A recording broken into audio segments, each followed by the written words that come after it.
अस्सलाम वालेकुम जी। सुबह के आज इस प्रोग्राम में बहुत बहुत खुशामदीद। और मैं हूँ शिफा यूसुफ सही और मैं हूँ वैस मंगल वाला। मेरी तरफ से भी आप सबको अस्सलाम वालेकुम। खुदा का शुक्र है कि उसने हमें आज की सुबह देखना नसीब फरमाई। याद रखिएगा, सुबह जानदार तो लाइफ शानदार।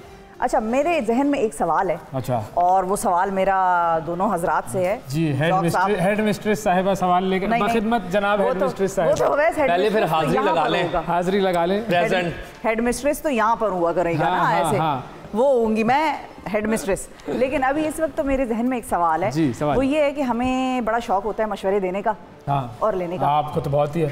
नहीं, मैं कहाँ देती हूँ। तो मशवरे देने लेने का बड़ा शौक होता है हमें। मशवरा लिया किससे जाए? मशवरा लिया किससे जाए बताएं भाई।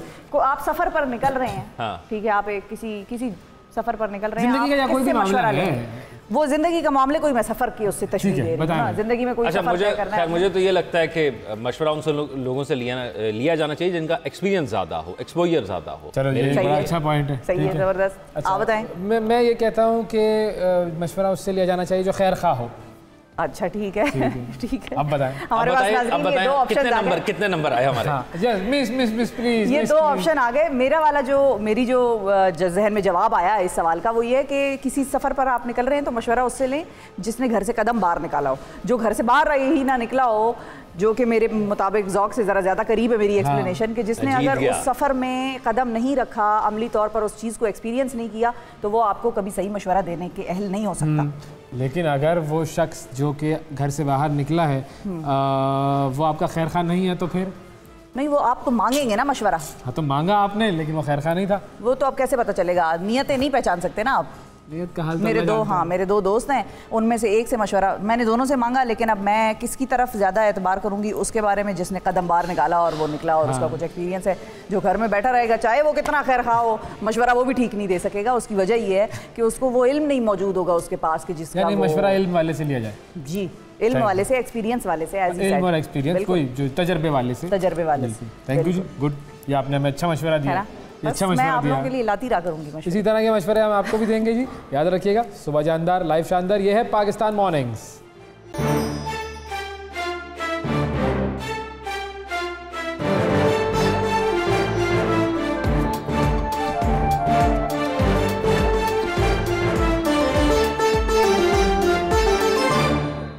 जी, तो मशवरों के बाद हम शुरू करते हैं अपना प्रोग्राम और ख़बरों की तरफ जाते हैं। ख़बरों की तरफ मतलब ख़बरों की टेबल की तरफ। शिफा ज़रा रिक्शा करके वहाँ चलें और पहुँचे ज़ौक़ के पास। जी Zauq, thank you for the खुशामदीद।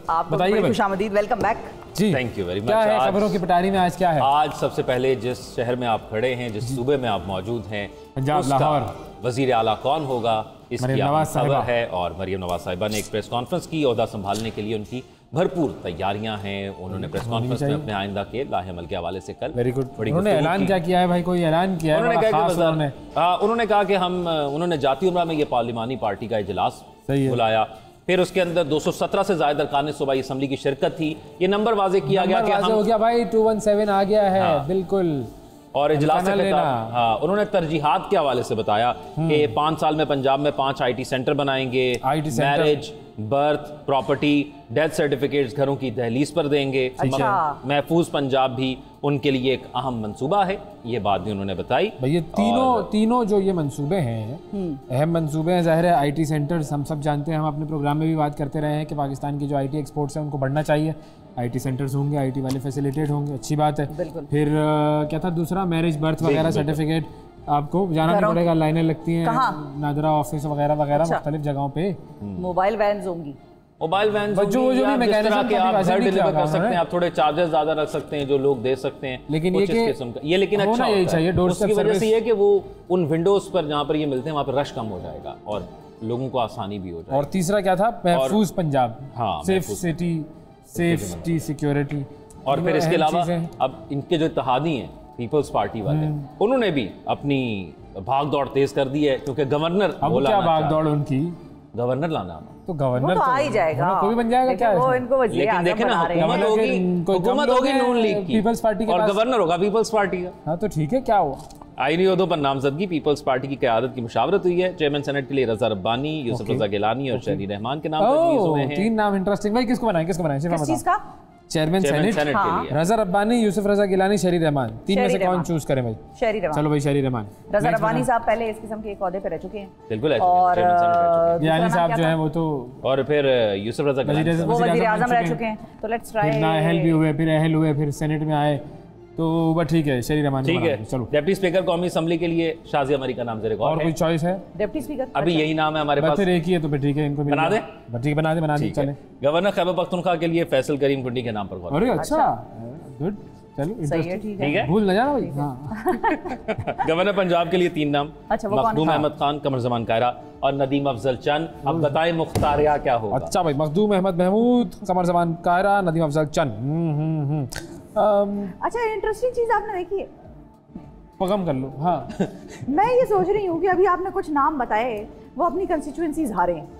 Kiara साहब हारे हैं, कुंडी साहब हारे हैं। जब कोई हार जाए तो इन सियासी जमातों को इस चीज की समझ नहीं आती कि आवाम ने उनको वोट नहीं दिया के लिए, फिर वरना उनको फिर भी अगर जो जीते कोई और लेके आए, जीते वो कहेंगे तो वो फिर, अब ये ऐसा है ना, देखिए मतलब इनके बारे में तो आवाम की अपनी राय आ गई ना। अवैस बखूबी इसमें बताएंगे। देखें जो बंदे, अब जैसा फैसलाबाद से राना सनाउल्लाह साहब अगर हार जाते हैं या साद रफीक साहब लाहौर से हार जाते हैं, डन।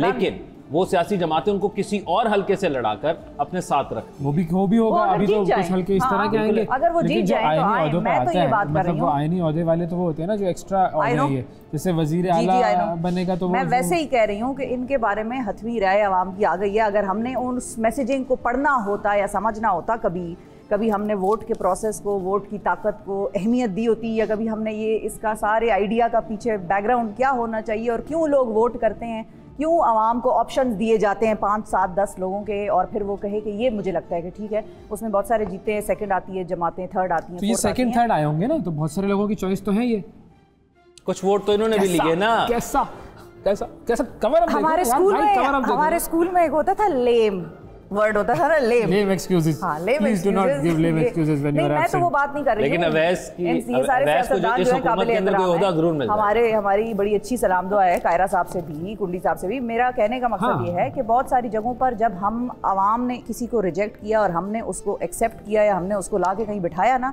तो आप आवाम की नफी करते हैं। बस ये मेरा मसला है, मकसद ये आर्गुमेंट है, इसको हम आपके आर्गुमेंट को वाय करते हैं। मतलब हमें उस जमात को क्यों नहीं पार्टी दे देते, वो हुकूमत दे देते जो सबसे छोटी नन्ही मुन्नी सी है, 2-3 जमातें वोट तो उसको भी पड़ा है ना। फिर इस तरह की बात कर लें कि थोड़ा बहुत सेकंड थर्ड, तो वो भी पार्लियामान में आ ही गए। सर इनकी तो हमें तरजीह ये देखना है कि अब इनकी तरजीह जो है वो मखदूम अहमद साहब हैं। अच्छा, तो बस ठीक, बना दो, मेरी तरफ से इजाजत है। काबिल कबूल होंगे, मेरी तरफ से इजाजत है, बना दो। आपकी तरफ से इजाजत है, ठीक है। चलो, आवाम इधर है ना सारी, ये सारी आवाम है। अभी नामजद वजीर आला पंजाब जो है मरियम नवाज ने मुस्लिम लीग नून की जो पार्लिमानी पार्टी के इजलास के हवाले से हम बात करें, तो उन्होंने जब उससे खिताब किया तो कुछ और खबर उसके हवाले से ये भी है कि उन्होंने कहा कि हमारा focus health units, rural health centres, dispensaries की बेहतरी, सामान की फराहमी, इन तमाम चीज़ों पर होगा। नर्सेज के शोबे पर पूरी तवज्जो होगी। पाकिस्तान में नर्सेज की डिमांड बहुत ज़्यादा है, लेकिन कमी को पूरा करने के लिए पाकिस्तान में भी डिमांड ज़्यादा है, और नर्सिंग की हमारे यहाँ पर यूनिवर्सिटीज़ भी कम है, और डॉक्टर्स के मुकाबले में नर्सेज को ज़रा वो कम या हल्का काम समझा जाता है, हालांकि बहुत ज़्यादा क्रिटिकल काम होता है उनका। हर वक्त होती है हॉस्पिटल्स में वो, डॉक्टर्स तो आके राउंड लगा के देखकर चले जाते हैं। नर्सेज की शिफ्ट हर वक्त चल रही होती है। बिल्कुल।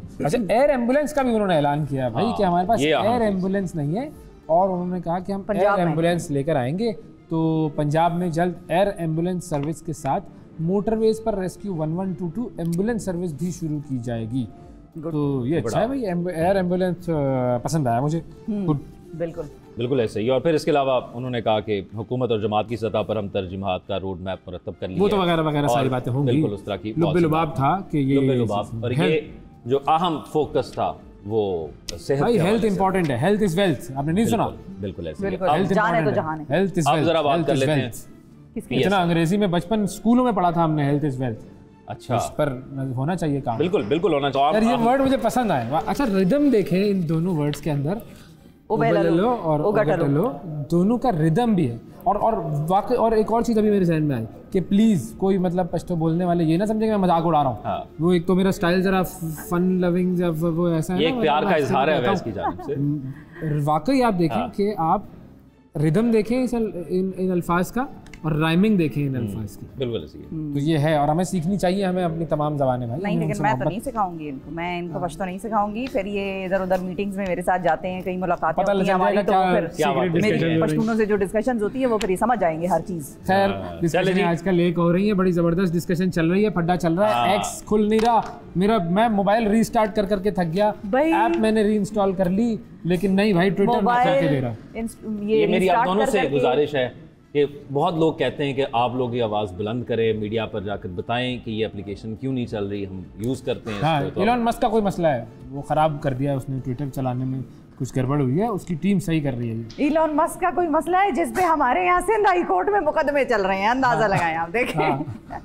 इलॉन मस्क कितना परेशान होगा। इसके खिलाफ दरखास्त की समाअत हुई और अदालत का एक्स और दूसरी जो सोशल मीडिया ऐप्स हैं उनको बहाल करने का अदालत ने हुक्म दिया है, और उन्होंने कहा है कि जी आप इंटरनेट बंद कर देते हैं। चीफ जस्टिस जो है सिंध हाई कोर्ट के, उन्होंने रिमार्क्स दिए हैं कि आप इंटरनेट बंद कर देते हैं और लोगों को इलेक्शन लड़ने नहीं दिया और इंतखाबी मुहिम चलाने नहीं दी वगैरह वगैरह, और उन्होंने कहा है कि जी बोले जी बहाल करें ऐप्स। अब देखते हैं कब बहाल होती है ये ऐप। मैं तो वज़ीर दाखिला इतने दिन से वज़ारत दाखिला कुछ कहती है, फिर पीटीए कुछ कहता है, ये तो आपस में पिंग पोंग की बॉल खेल रहे हैं ना। मुर्तज़ा सोलंकी साहब का बयान चल रहा था, मैंने वीडियो देखी। वो क्या कहते हैं? मुर्तज़ा सोलंकी साहब हमारे बड़े काबिल एहतराम शख्सियत है। उन्होंने कहा कि जिन्होंने सहाफ़ी साहब ने जिसने सवाल किया कि भाई ये क्यों बंद है, उसने कहा पीटीए से जाके पूछो। हाँ, पीटीए से पूछो, बिल्कुल। तो इस किस्म की मिनिस्ट्री ऑफ टेलीकम्युनिकेशन से पूछिए और पीटीए से जाके पूछे, मैंने नहीं पता। बिल्कुल। तो पीटीए वाले से कहो तो कहते हैं वज़ारत दाखिला से पूछे। हाँ, ऐसा ही है, बिल्कुल। आप पता कर लो भाई, आप फ़ोन कर लो, आपका फ़ोन में ज़्यादा सुन लेंगे। शहबाज शरीफ साहब का भी तो एक इंटरव्यू था ना जिसमें वो कहते थे मैं क्यों पूछूं, मुझे क्या पता, मैं क्यों, ये याद आया आपका? ये मुझे वो वाला एपिसोड। हाँ, शहबाज शरीफ साहब का अभी रिसेंट इंटरव्यू था। वैसे क्या हो गया आपको? वो एक्स बनता दरअसल, आपने देखा नहीं होगा। तो उन्होंने भी कहा था मैं क्यों पूछूं, मुझे क्या पता, उनसे पूछे जाके। तो फिर उन्होंने मोबाइल तोड़ दूं, मैं सोच रहा हूँ मोबाइल ही तोड़ दूं भाई, ये जिसका भी है अपना छोड़ो, किसी का भी तोड़ो। एहतजाज है ट्विटर के खिलाफ, एहतजाज है ट्विटर बंद होने के खिलाफ। चले जी आगे बढ़ते हैं। एक और अहम खबर है जी हमारे पास, वो है वजारत खारजा ने बैरूनी ममालिक पाकिस्तानी कैदियों की तफसीलात सेनेट की कायमा कमेटी में अवैध जमा करा। और ये बड़ी अलार्मिंग तफसीलात थी और इस पर हमारी हुकूमत को अब काम करने की ज़रूरत है। काम कर भी रहे हैं। हुआ ये है कि 72 ममालिक में पाकिस्तान के 23,456 पाकिस्तानी शहरी जेलों में कैद हैं, जिसमें सबसे ज़्यादा खलीजी ममालिक में हैं और इनमें 15,587 जो हैं वो सज़ा याफ्ता कैदी हैं, जबकि 7,000 से ज़ायद का ट्रायल जो है वो चल रहा है, अंडर ट्रायल है। हाँ बिल्कुल, उनका ट्रायल चल रहा है। और सऊदी अरब में 12,156 पाकिस्तानी कैदी हैं, कतर में 338 पाकिस्तानी कैदी हैं, 5,292 जो हैं वो पाकिस्तानी कैदी यूएई में कैद हैं। फिर इराक में 519 कैदी हैं, जबकि बहरीन में 450 पाकिस्तानी कैद हैं। और 21 लाख से ज़ायद पाकिस्तानी सऊदी अरब में रोज़गार के गर्ज से जाते हैं, तो वहाँ पर आबाद हैं बेसिकली। तो आप अंदाज़ा लगाएं कितना बड़ा नंबर है और वो कहाँ तक हम पहुँच गए हैं। और वज़ारत दाखिला के मुताबिक जो है 12,000 जो है वो तो कैद हैं, बिल्कुल। तो वज़ारत दाखिला के हुकाम के मुताबिक अब 10 ममालिक के साथ पाकिस्तान का कैदी एक्सचेंज प्रोग्राम है।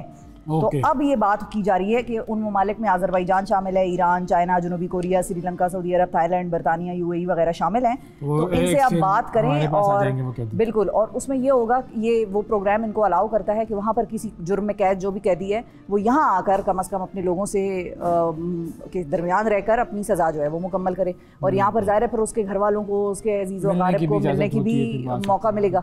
तो ये सूरत हाल है। ये बड़ी कल डिस्कशन हुई, बहुत बड़े नंबर हैं, बिल्कुल नंबर से बड़े और अहम पेशरफ्त आप देखें कैसे कैसे काम भी करना चाहिए।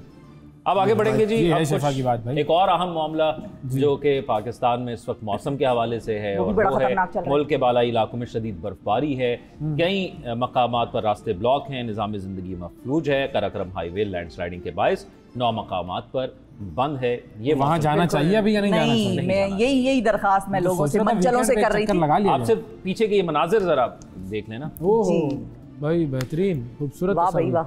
लेकिन देखें ये खूबसूरती सिर्फ दूर से ही अच्छी लगती है। देखें पाकिस्तान में हमारा पाकिस्तानियों, मेरे दोस्तों, मेरे भाई, अभी इन इलाकों की तरफ मत जाएं। और जो मनचले हैं खास तौर पर, जो बाइक्स पर निकल जाते हैं ना, और फिर बाइक फिसलती है, बाइक में वो बर्फ में फंस जाते हैं, उनको रिहाइश नहीं मिल रही होती, किसी जगह कोई प्रॉपर एकोमोडेशन नहीं मिल रही होती, तो ये काम ना करें। फौज का रेस्क्यू ऑपरेशन वहाँ पर हुआ है भाई जी, मतलब जाहिर है ये अगर 100 के करीब गाड़ियाँ वहाँ फंसी हैं, उनको बाहिफाजत निकाला गया, खाना वाना फराहम किया फंसे हुए जो मुसाफिर थे। और अब फरवरी के आखिरी हफ्ते में वहाँ पर मज़ीद बारिशें और मज़ीद बर्फ़बारी की पेशगोई है जी। तो फिर ना जाऊँ मैं। और मरी के हवाले से भी जो था ना कि मरी में भी बड़ी तादाद जब वीकेंड होता है तो लोग चले जाते हैं। मैं यही सोच रहा था इस वीकेंड चला जाऊँ, लेकिन आप ना हो जाता है। बदल दिए, मना कर रहे हैं हम आपको, बार बार कह रहे हैं हम दोनों, फिर ना कहना 10 या नहीं। जाने से पहले मशवरा। मैं पाकिस्तानी आवाम हूँ, मैं मशवरा मानता नहीं हूँ। हाँ, और फिर हमारे प्रोड्यूसर साहब पीछे प्रोड्यूसर साहिबा कह रही हैं कि फिर अगर जाना ही है तो फिर हमें भी साथ ले जाए ताकि रेस्क्यू करने में कोई बंदा तो हो आपके साथ। ये बात भी सही। ठीक। अच्छा, अब एक अफसोसनाक खबर है जो हम शामिल करना चाहेंगे।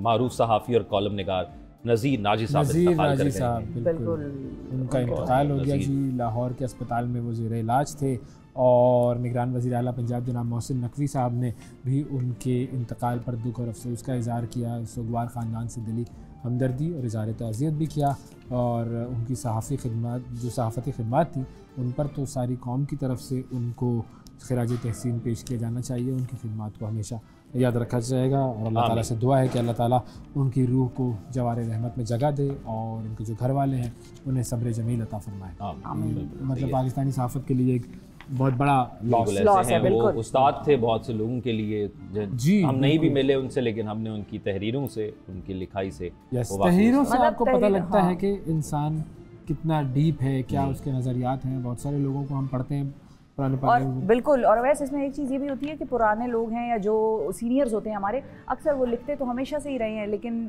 जवानों का या नई जनरेशन का उनके साथ एक गैप होता है और नई जनरेशन को बड़े कम सहाफ़ियों का पता है जो सीनियर सहाफ़ी ऐसे रहे हैं जिनकी के राइटिंग्स मतलब सब में बड़ी मकबूल भी रही हैं और सब उनसे या तो इत्तेफाक या इख्तलाफ या जो भी है, लेकिन मानते ज़रूर हैं कि भाई ये लिखते कमाल का है और इनकी सहाफ़त पे किसी किस्म का कोई सवालिया निशान नहीं है। तो खैर बहरहाल आगे बढ़ते हैं और सऊदी अरब से कुछ गाइडलाइंस। बिल्कुल ऐसे ही है जी। अब सऊदी अरब की वजारत इस्लामी अमूर ने रमज़ान मुबारक में मसाजिद के लिए हिदायत जारी की हैं जिनके तहत मस्जिद के अंदर इफ्तार की मुमानत कर दी गई है। इफ्तार नहीं होगा बिल्कुल। और अब मैं इस पर अपना कमेंट दूंगा, मैंने इसके बारे में पढ़ा बड़ी डिटेल में। मुबारक के दौरान मसाजिद में मौजूद कैमरों के जरिए इमाम या नमाजियों की तस्वीर बनाने और रिकॉर्डिंग किसी भी मीडिया पर नशर ना की जाए। ठीक है, ये भी अहम है। फिर मौज़ूनों को हिदायत की गई है कि रमज़ान के दौरान इशा की अज़ान जो है वो कैलेंडर के औकात के मुताबिक दी जाए और फजर और इशा में अज़ान और अकामत के दरमियान 10 मिनट का वक्फा दिया जाए ताकि नमाजियों को सहूलत हो। और ये तमाम सूरत हाल है। बेसिक बात क्या हुई कि सऊदी अरब जो है ना उसके अंदर एक ट्रांजिशन आ रही है।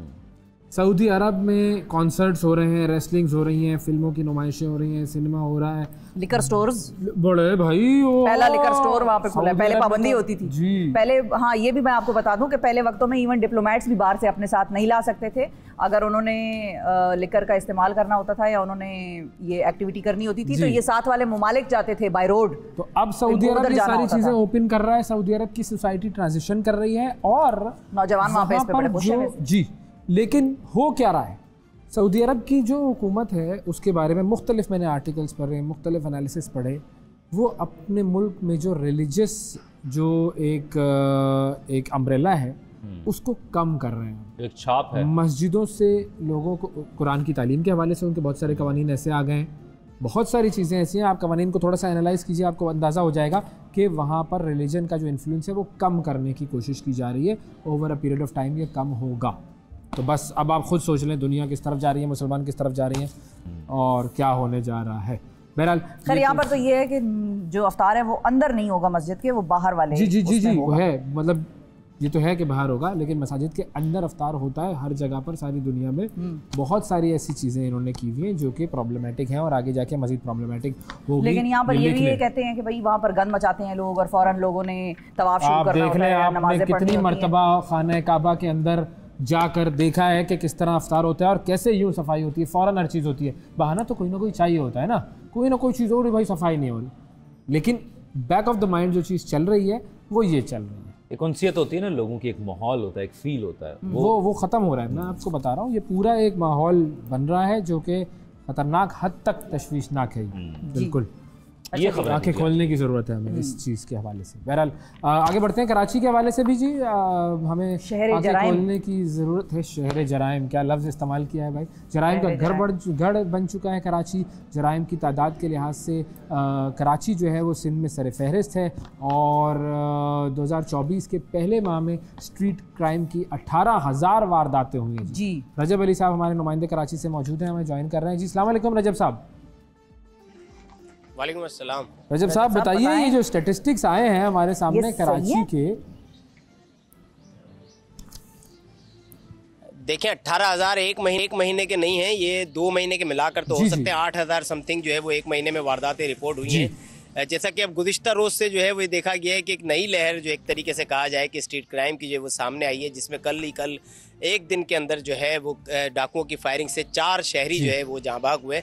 जबकि दूसरी जानिब ये भी देखा जा रहा है कि पुलिस भी जो है अपनी एफर्ट जारी रखे हुए है। दूसरी जानिब मुख्तलिफ मुकाबलों में और दीगर कार्रवाइयों में 4 डाकू भी जो है वो मारे गए। जिस तरीके से ये स्ट्रीट क्राइम तकरीबन 250 के करीब जो है ये रोज़ की वारदातें हैं, जिनमें एक बड़ा फिगर जो है वो मोटरसाइकिल लिफ्टिंग का भी है। जबकि ये तमाम जो वारदातें वो हैं जो कहीं ना कहीं रिपोर्ट हो रही है, यानी CPLC citizen police liaison committee में रिपोर्ट हो रही है या पुलिस के पास रिपोर्ट हो रही है। इससे कई एक ज़्यादा का फिगर जो है वो है जो पुलिस रिपोर्ट ही नहीं कर रही। जो हमारा थाना कल्चर है कि लोग थाने के चक्कर लगा के थक जाते हैं, बिलाखिर उनके वाक़े की जो है वो FIR दर्ज नहीं होती। तो इस तरह के वाक़यात भी जो है वो काफ़ी ज़्यादा है। लेकिन अगर मजमूई सूरत हाल की अगर बात की जाए तो जिस तरीके से वारदातें जो बड़ी थी उसमें कुछ ठहराव तो आया है और पुलिस की जानिब से भी जो है वो एफर्ट जारी है, लेकिन वो नाकाफ़ी एफर्ट्स हैं। जब तक जो है वो सज़ाओं का सिलसिला जो है वो तेज़ नहीं होगा, इस क्राइम में जो है वो कमी जो है वो वाक़ई नहीं हो सकती। दूसरी जानिब ये भी देखा जा रहा है कि मंशियात की जो फरावानी देखी जा रही है शहर भर में, मंशियात के आदी अफराद की तादाद, अव्वल तो कोई ऐसा इदारा ही नहीं है कि जिसके पास वो आदाद शुमार हो कि कराची में जो है मंशियात के आदी कितने अफराद या कितने अफराद जो है वो मंशियात का इस्तेमाल करते हैं। जगह जगह शहर की बेशतर कच्ची आबादियों में जो है वो मंशियात के अड्डे धड़ल्ले से चल रहे हैं। ऑर्गेनाइज क्राइम, जिसमें पुलिस ये कहा करती है कि ऑर्गेनाइज क्राइम पुलिस की मिलीभगत के बगैर नहीं चल सकते, लेकिन शहर में यही देखा जा रहा है कि ऑर्गेनाइज क्राइम, जुए के अड्डे, मंशियात के अड्डे, गुटखा मावा, इसके गुटखा मावे की रोकथाम के लिए भी टास्क फोर्स जो है वो खास तौर पर जो है वो बनाई गई। ताम उसका भी जो है वो कोई खातिर ख्वाह जो है उसके नताइज सामने नहीं है। आज भी शहर के बेशतर इलाकों में, बल्कि तकरीबन पूरे शहर में जो है वो गुटखा मावा भी फरोख्त हो रहा है। साहब आपसे कोई पूछे ना कि भाई हमें क्या करना चाहिए जब मीडिया से आप जाके रिपोर्ट करते हैं या आप इस किस्म के इवेंट्स को कवर करते हैं जहाँ पर प्रेस कॉन्फ्रेंसेज होती हैं आला अरबाब इख्तियार की, तो आप उनको मशवरा दीजिएगा कि सर एक task force is not enough, आप गुटखा उठाने वाली टास्क फोर्स अलग बनाएं, गुटखा बेचने वालों की टास्क फोर्स अलग बनाएं, हर जगह इस मुल्क में टास्क फोर्सें बना दें और फिर रिजल्ट जो है उसका सिफर निकलता है। इसलिए टास्क फोर्स बनाए। वो एक ज़माने में हमारे यहाँ भी होती थी, कोविड की टास्क फोर्स बन गई है और फराने की बन गई, ढमकाने की बन गई। खैर थैंक यू जी रजब साहब, बहुत शुक्रिया आपका। जो हो रहा है कराची में बड़ी अजीब सी बात है ये। बहरहाल लाहौर का रुख करते हैं जी। लाहौर में भी स्ट्रीट क्राइम्स और जो सड़क पे होने वाली वारदातें हैं उनमें इजाफा है। हमारे साथ बाबर डोगर साहब मौजूद हैं जो कि ब्यूरो चीफ हैं लाहौर के, उनसे बात करते हैं। अस्सलाम वालेकुम बाबर साहब। जी वालेकुम सलाम। जी बाबर साहब बताएं क्या तफसीलात हैं आपके पास लाहौर की? देखिए लाहौर में अगर कंपैरिजन किया जाए 2022 और 2023 का, तो लाहौर के अंदर तकरीबन 30% क्राइम में इजाफा हुआ है। उसमें आप लगा लें अंधा कत्ल, डकैती की वारदातें, डकैती मर्डर, अगवा बराए तावान, गैरत के नाम पे कत्ल, इकदाम कत्ल, डकैती, राहज़नी, मोटरसाइकिल थेफ्ट, कार थेफ्ट और इस तरह की जो मुतफरिक क्राइम्स हैं इनमें 30% इजाफा हुआ। लेकिन उसकी एक जो सबसे बड़ी वजह सामने आई है, जो स्टैट सामने आए हैं, वो ये है कि उसमें पुलिस की इन्वेस्टिगेशन की खामियां हैं, उसमें प्रोसिक्यूशन की खामियां हैं। अब अगर पंजाब की मैं आपको बात करूं तो पंजाब में 2023 में 10 लाख से ज़ायद मुकदमात दर्ज हुए। अच्छा। जिनमें से सिर्फ 4.5 लाख मुकदमात चलान हुए और पिछले 2023 से अब तक जिन मुल्ज़मान को सजाएं हुई हैं उनकी तादाद सिर्फ 16,000 है। इनके 10.5 लाख मुकदमा दर्ज हुए और सिर्फ 16,500 जो मुल्ज़मान थे उनको सजा हो पाई। तो आप इसका रेशो देखिए, इसका रेशो तो 2% भी नहीं, 1.5%। तो इससे एक चीज जी, तो इससे एक चीज तो बड़ी क्लैरिटी के साथ कहते हैं कि 1 लाख के करीब तो वो मुकदमात हैं जो पर्चे दर्ज हुए पुलिस ने खुद ही खारिज कर दिए। कोई 1,80,000 के करीब वो मुकदमात हैं जिनमें एविडेंस ही नहीं कलेक्ट पुलिस कर सकी, मुल्ज़मान को नहीं पकड़ सकी। इस तरह 1.5 लाख के करीब ऐसे मुकदमात हैं जो आधे चालान जो थे वो पेश कर दिए गए और उसके बाद उसकी कोई प्रॉपर अदालतों में उस पर कोई चीज़ हो ही नहीं सकी। तो मेनली जो चीज़ सामने आ रही है वो यही है कि जो इन्वेस्टिगेशन है पुलिस की, उसका सिस्टम, जो प्रोसिक्यूशन है उसका सिस्टम जो है वो बड़ा वीक है, अदालतें ओवरबर्डन्ड हैं। लेकिन इसके साथ साथ मैं ये भी कहूँगा कि प्रोविंशियल गवर्नमेंट जो है, ये जो इंटरिम गवर्नमेंट है, इन्होंने कॉस्मेटिक चेंजेस तो बहुत ज़्यादा की, थानों को बड़ा अच्छा कर दिया, डिजिटलाइज कर दिया, थाने के अंदर बड़ी फैसिलिटीज़ दे दी, लेकिन जो इन्वेस्टिगेशन का सिस्टम था उसको बेहतर नहीं किया जा सका, प्रोसिक्यूशन के सिस्टम को बेहतर नहीं किया जा सका, जिसकी वजह से मुल्ज़मान जो हैं वो पकड़े नहीं जाते, अगर पकड़े जाए तो उनको सज़ा नहीं होती, और सज़ा ना होने की वजह से उनको फिर उनकी हौसला अफजाई होती है, और इसी वजह से लाहौर का जो क्राइम है वो बढ़ रहा है। बहुत शुक्रिया अदा करेंगे जी, बाबर डोगर साहब हमारे साथ मौजूद थे जी। कराची सूरत हाल, लाहौर की भी यही सूरत हाल। अपना ख्याल खुद रखिए और कोशिश कीजिए कि अपने आप को एक्सपोज ना करें, दुआ करें कि भाई ऐसा वक्त ना आए किसी के ऊपर। वक्फा लेते हैं, वक्फे के बाद दोबारा मुलाकात करते हैं।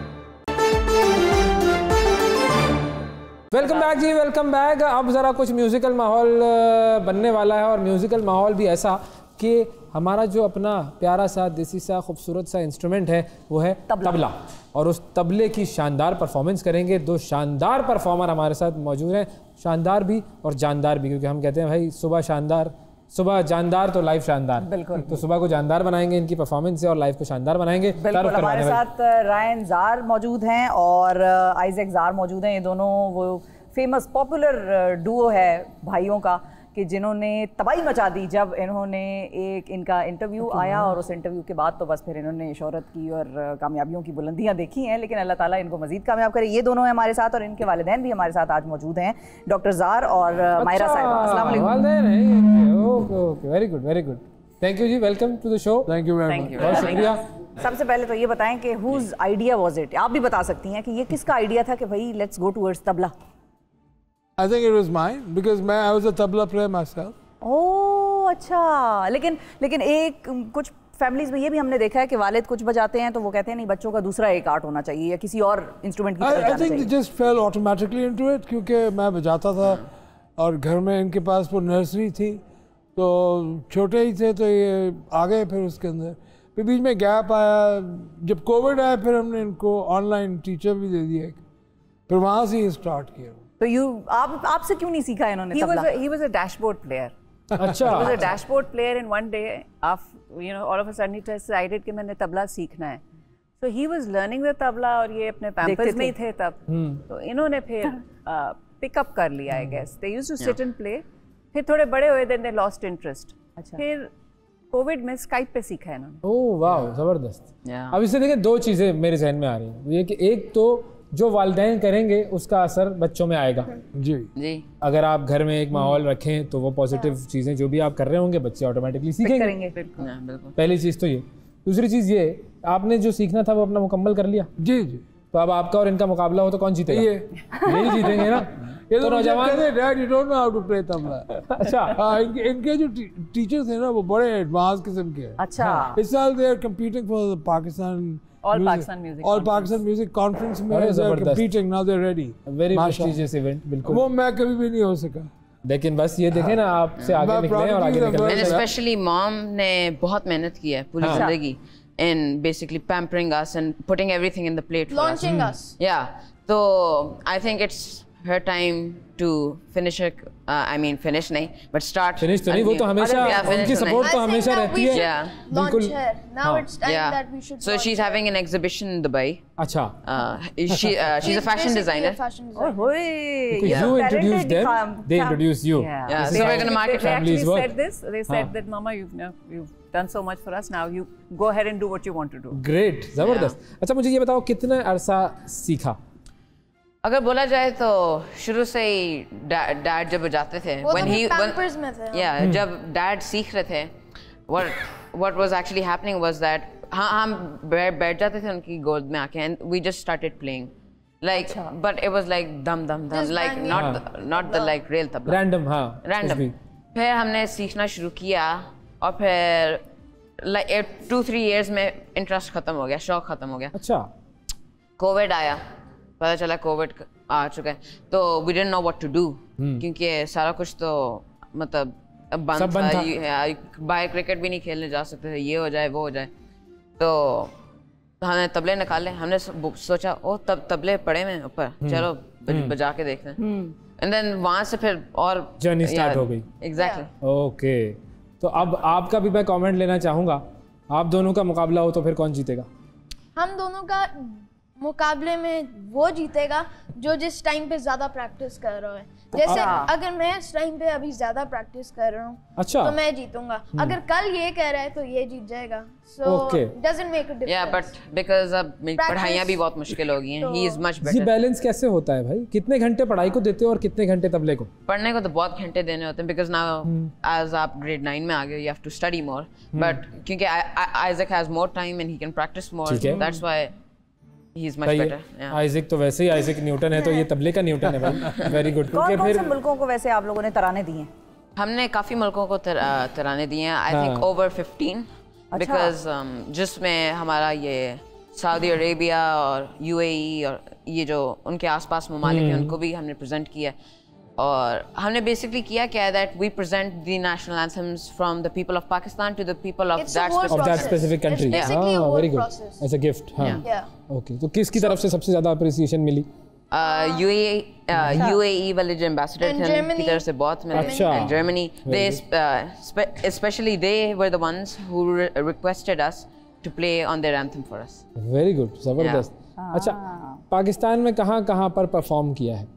पाकिस्तान में काफ़ी जगहों परफॉर्म किया है और याद भी नहीं आ रहा क्योंकि काफ़ी देर हो गई है। बहुत सारे हो गए हैं। Yeah, there are a lot of places जैसे हमने UAE के जो नेशनल डे पे हमने 2 बार परफॉर्म किया है अभी तक। Very good, इस बार हुआ नहीं because of you know what is happening in Gaza obviously।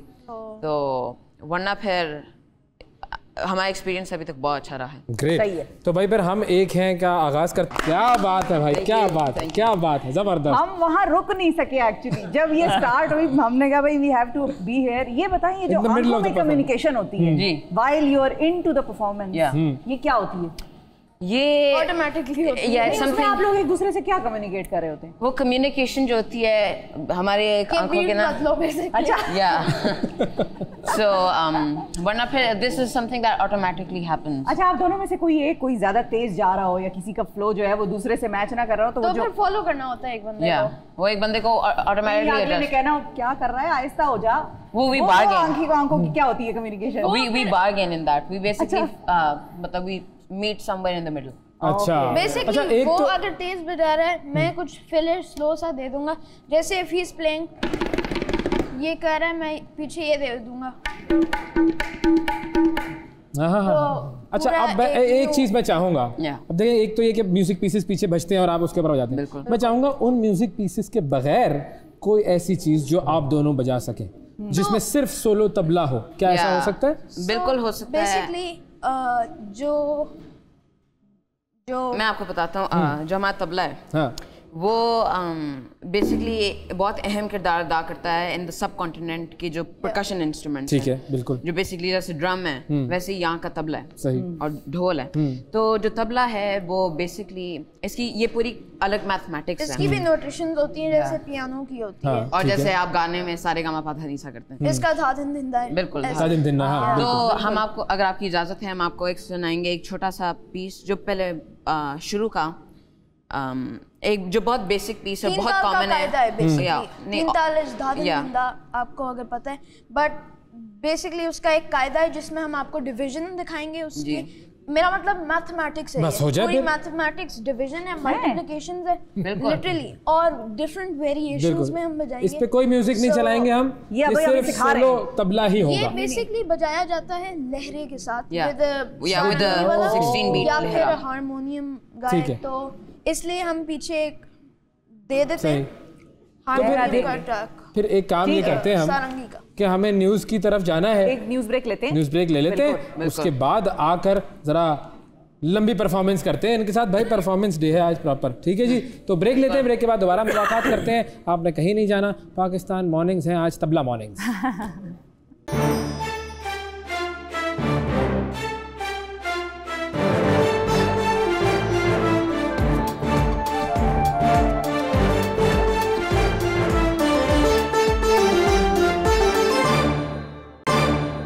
Welcome back जी। हमारे साथ आइज़क और रेयान मौजूद हैं और तबले का जो माहौल है वो बन चुका है, माहौल गर्म हो चुका है। अगली परफॉर्मेंस की तरफ चलते हैं जी। अब बताइए भाई, सोलो परफॉर्मेंस की हम सोलो तबले की बात कर रहे हैं। कह रहे थे कि इसकी एक सर्टेन बेसिकली मैथ्स है ना, तो डिवीजन मल्टीप्लिकेशन, तो इसमें इसकी जो मेन थीम है डिवीजन और मल्टीप्लिकेशन की, that's basically it's count. Okay, तो हम आपको थोड़ा डेमोंस्ट्रेट करके दे देते हैं। So Isaac, you begin with the counting and the ball, and then we can play together. तो 16 मात्रे, which is 16 beats, हम अब उसका आपको दिखाएंगे because it's the most common one and the most played one. ठीक है। तो 1 2 3 4 5 6 7 8 9 10 11 12 13 14 15 16 धा धिन धिन धा धा धिन धिन धा धा तिन तिन ता ता धिन धिन धा।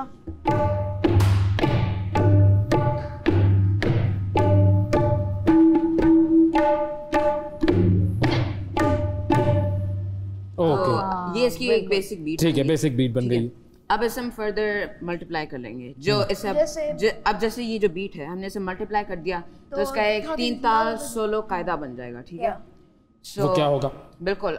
वाह वाह वाह वाह वाह, क्या बात है, क्या बात है, जबरदस्त। तो बेसिकली अभी ये एंड नहीं हुआ था, मगर थोड़ा जरा हम चूंकि हमारे पास वक्त कम होता है तो हम थोड़े से बेसिक सैंपल्स। तो बेसिकली अगर आपने अब नोट किया होगा, इसकी काउंट तो एक ही चल रही थी, बिल्कुल 2 3 4 ऐसे चलती जा रही थी, मगर हम स्पीड उसकी मल्टीप्लाई करते थे, डिवाइड करते थे, कभी स्लो रखते थे, कभी तेज रखते थे विद इन द काउंट। हम टेम्पो से बाहर नहीं जा सकते, बिकॉज़ देन वो फिर सारा बीट आउट हो जाएगी, फिर कुछ समझ में नहीं आएगा। अभी तो हमें मजा आ रहा था, फिर हम कहते हैं ये क्या हो रहा है। बिल्कुल। अच्छा, एक चीज जो आपने बात की थी कि आप आंखों ही आंखों में कम्युनिकेट करते हैं एक दूसरे से, एक आंखें मैंने भी देखी पीछे। अच्छा, डॉक्टर साहब की। अच्छा, उनमें वो जो एक तरह से वो प्राइड मोमेंट होता है ना कि yes my boys are doing something good, ऐसे ही था। एब्सोल्युटली, बिल्कुल यही था। क्योंकि मैं नहीं कर सकता, अब मैं भूल गया वो। और मुझे पता तो था कि क्या कर रहे हैं और कहाँ पे क्या डिवाइड करना है, क्या मल्टीप्लाई करना है, लेकिन ये कहते हैं surprise what I have done, so I am very happy. बिल्कुल। ये इनका मुस्तकबिल कहाँ, आप इनको ये तारी साहब या जाकिर हुसैन साहब, ये नेक्स्ट जनरेशन के वो हैं जी। We are trying to get them in touch with Zakir साहब। अच्छा जी, और अभी हमने गज़ा की वजह से सब इनकी जो एक्टिविटी बंद कर दी बड़े अरसे के बाद। एक पर हम ये इस तरह है, वरना ये कि बिल्कुल मौकूफ कर दी थी। जी हाँ, तो ये कि इनका अपना है कि अब ये पियानो भी सीखते हैं। अच्छा, ये इंटरनेशनल लंदन से सीख रहे हैं पियानो। इनके टीचर आते हैं यहाँ पे, वो पूरी एक एकेडमी है, उसके एग्ज़ाम वगैरह भी। कितना ज़्यादा आपको लगता है कि ये चीज़ तालीम को कॉम्प्लीमेंट करती है या कुछ जो है वो मुश्किल होती है? ये तालीम ही है। मतलब मैं उसकी बात कर रहा हूँ, स्कूल वाली जो एकेडमिक हमारी तालीम है। और कॉम्प्लीमेंट करती है, 110% कॉम्प्लीमेंट करती है, क्योंकि ये जो आर्टिस्ट होता है ना, वो इंसान को इंसान बनाता है। मतलब जो आर्ट होता है itself, whether it's painting, whether it's music, and it's important for the soul. जिस तरह इबादत है, हम क्यों तिलावत सुनते हैं, चिड़ियों की आवाज़ क्यों अच्छी लगती है। सो म्यूज़िक आई थिंक एक इंसान को एक कंप्लीट करता है। म्यूज़िक हो जाए, आर्ट हो जाए, रंग हो जाए, तो ये सारे मुझे लगता है इकट्ठे मिले। आर्ट तो फिर आर्ट है। तो अब इनका आगे का क्या इरादा है? मतलब ये तो है, ये तो चलेगा साथ, this is just a hobby, basically. So what next? We want to be businessmen. अच्छा, just like our father, because dad वैसे तो endocrinologist है, he's a doctor, but he is a really good entrepreneur. He has those skills. He's an economist. Okay, तो बस फिर polymath. Economist ही दुनिया को चलाते हैं, बाकी हम सब तो इधर उधर ऐसे ही फालतू काम कर रहे होते हैं। असल काम तो इकोनॉमिस्ट कर रहे होते हैं। बिल्कुल, हाँ हाँ, इट्स ऑल अबाउट इकोनॉमी, ये तय है। बिल्कुल। तो आप लोगों का इरादा ये है कि बिजनेस और साथ साथ ये चलता रहे। साथ और भी कुछ चीजें करेंगे। मेरा मतलब उस दिन मैं डैड से बात कर रहा था, there is so much stuff that I want to do, I can't decide. उन्होंने बोला कि make a list and do everything. और क्या, ये बात, make a list and do everything. बिल्कुल। तो अब आपकी लिस्ट में अगली परफॉर्मेंस कौन सी है? मैं चाहूँगा कोई अच्छा सा ऐसा पीस हो जो कि सब लोगों को याद भी हो, सब लोगों को फौरन क्लिक भी कर जाए कि अरे ये तो वो चल रहा है। कौन सा? अगर आपको बोला जाए हम वैसे प्रिपेयर करके हाँ बताएं एक बहुत लिमिटेड करके आए थे। सही है। तो do you want us to perform something else now? Whatever you feel comfortable. Isaac? कर तो सकते हैं। What do you want to play? PSL का PSL 8 का एंथम जो था वो हम बजा सकते हैं, क्योंकि आजकल लोगों को PSL की चढ़ी हुई भी है। हाँ, PSL ज़्यादा हो रहा है। फुल के खेल बजा सकते हैं एक्चुअली। फुल के खेल I think वो बजा लो PSL 8। सही है। या कोई और ऐसा बड़ा फेमस हमारा पाकिस्तानी नगमा जो कि सबको याद हो, या कोई बहुत ही फेमस कोई ऐसी ट्यून। माइकल जैक्सन बच सकता है इसके ऊपर? Just beat it, Billie Jean या बिली जीन बच सकता है। बीट तो ये अरे भाई बच सकता है, ये तो अलग आ गया। जस्ट बीट इट की जो बीट है वो ये।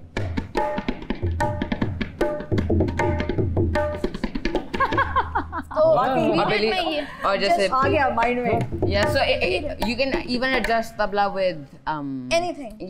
Eastern, Western, आप हर चीज के साथ adjust कर सकते हैं, whether it's rock, whether it's hip hop, whether it's classical, anything. आपने जैसे अभी हम बात कर रहे थे कि हम अपने एंथम्स जो हैं प्रेजेंट करके देते हैं, तो वो इसी प्रोसेस का है ना कि हम ईस्टर्न इंस्ट्रूमेंट्स पे बजाते हैं, उसमें वेस्टर्न इंस्ट्रूमेंट्स हम नहीं यूज ठीक है, बिल्कुल सही है करते बिल्कुल भी। जैसे देयर आर फ्यू एंथम्स जिसमें हमने किए हैं, मगर mostly we are using our eastern instruments, और हम एक न्यू एंथम बेसिकली पाकिस्तान की तरफ से एक उन्हें दे रहे हैं, तो with our own beats and everything. Great. तो हम एक काम करते हैं, जो आप लोगों ने प्रिपेयर की हैं उनमें से कोई एक आखिरी परफॉर्मेंस कर लेते हैं, यूं कर लेते हैं। ओके, सो PSL 8 है उसका है म्यूजिक पीछे जो आपने दिया हुआ है, मैं उनकी बात कर रहा हूं, जो आपने म्यूजिक हमारी टीम को दिए हुए हैं, उनमें से कोई भी बेस्ट आप अपनी चॉइस पर। हमने आपको दिए 2 थे, लेकिन अगर आप YouTube से निकाल रहे हैं। नहीं वो अभी हो नहीं सकेगा ना टाइमिंग। अभी हमने आपने जो दिए हुए हैं, मैं उन्हीं की बात कर रहा हूँ। उसमें से कौन सा हम अपनी टीम से कहें वो प्ले करें?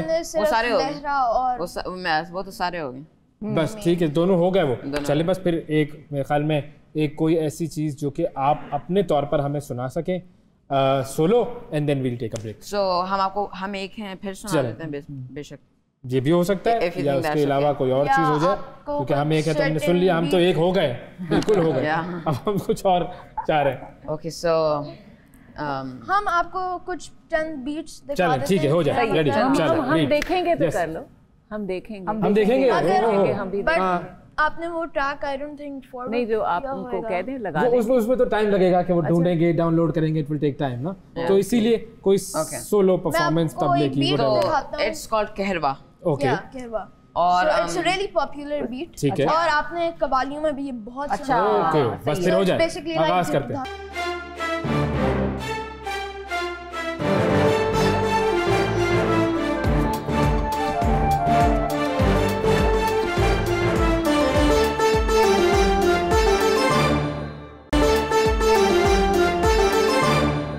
वेलकम बैक जी पाकिस्तान मॉर्निंग्स में एक मरतबा फिर खुश आमदीद। अभी कुछ देर पहले तबला परफॉर्मेंस हो रही थी, और अब ज़रा जिक्र करते हैं एक और तबले का, और वो तबला है अवाम। और वो तबला बजता ही रहता है और उसको बजाई जाते हैं। भाई तो सियासी मामलात पर बहरहाल हमने गुफ्तगू करनी है, और सियासी मामलात में बहुत कुछ हो रहा है, हुकूमतें बन रही हैं, लेकिन धांधली के इल्ज़ामात भी लग रहे हैं। और अब ये सारा मामला कहाँ तक जाएगा? GDA ने तो कुछ दिन पहले ऐलान किया था कि जी मार्शल लॉ लगने वाला है। ऐसा इम्कान उनको लगता है कि अगर मामलात बेहतरी की तरफ ना गए तो फिर मार्शल लॉ की तरफ भी कहानी, इमरजेंसी नाफिज होने की कहानी हो सकती है। साथ ही साथ इन्होंने ये कहा कि भाई इलेक्शन कमीशन से इनका मुतालबा है कि री इलेक्शन जो है वो उसकी तरफ भी जाया जाए, और बहुत बड़ा इनका जलसा हुआ, और उस जलसे के हवाले से भी बात करेंगे, और इनकी सारी अब जो पोजीशन है और ये किस तरफ का प्लान कर रहे हैं, इनका लाया अमल क्या है, इस पर हम बात करेंगे। हमारे साथ GDA की रहनुमा सायरा बानो साहबा जो हैं वो मौजूद हैं। अस्सलाम वालेकुम सायरा साहिबा। बहुत शुक्रिया सायरा साहिबा, सुबह सुबह आपने वक्त निकाला हमारे लिए। हम तो तबला सुन रहे थे तो थोड़ा हमें जाग आ गई है लेकिन आपको पिछले कुछ दिनों में किस चीज़ ने सबसे ज़्यादा जगाया है? ऐसा क्या हुआ है इस मुल्क की सियासत में जिससे आपकी आंखें खुल गई और बिल्कुल आपने कहा हुण मैं जाग गई हूँ? नहीं, अल्हम्दुलिल्लाह जागी तो मैं बहुत पहले से सबको देख के। पहले जो कहते ना कि वो जो 14 तबक रोशन हुए जिले सांगड़ को देख के, कि जो ये तरक्की का जिक्र करते थे, मैं जाती होती थी पर आपको पता है इतना कीनली ऑब्जर्व किया नहीं था कि जैसे बहुत से छोटे छोटे गांव जो कटे हुए वहां से जाना, और वो सारी चीजें ना बहुत चौंका देने वाली थी और बहुत दिल दुखा देने वाली थी। और उसके बाद जिस तरीके से धांधली के रिकॉर्ड टूटे, उसको तो छोड़ दीजिए, चले वो तो धांधली हर दौर में होती है। जो हमारी अदलिया ने और इलेक्शन कमीशन साहब ने आंखें बंद की हुई है, उसने मुझे मेरी आंखें खोल दी, वो आंखें बंद ही नहीं हो रही। मतलब खोलनी लफ्ज बोलूंगी फटी की फटी रह गई। हाँ, आंखें फटी की फटी रह गई, हैरत ऐसी हुई। अच्छा, लेकिन अब इन आंखों को खोलने के बाद वो जो एक्शन है वो क्या है? क्योंकि देखें जो इलेक्शन कमीशन है उसके अंदर तो दरखास्तें दी जा रही हैं, उन दरखास्तों का क्या होता हुआ आपको कुछ नजर आ रहा है? क्योंकि हुकूमत तो बनाने के लिए पाकिस्तान पीपल्स पार्टी और नून लीग उन्होंने तो काम कर लिया है अपना पूरा। देखिए क्या होता नजर आ रहा है। अफसोस की बात यह है कि नेशनल टीवी में बैठ के वाडा साहब ने बोला है कि 3-4 को सीट्स वापस मिलेंगी और बाकी उस फॉर्म 45 पे छोले खाएं।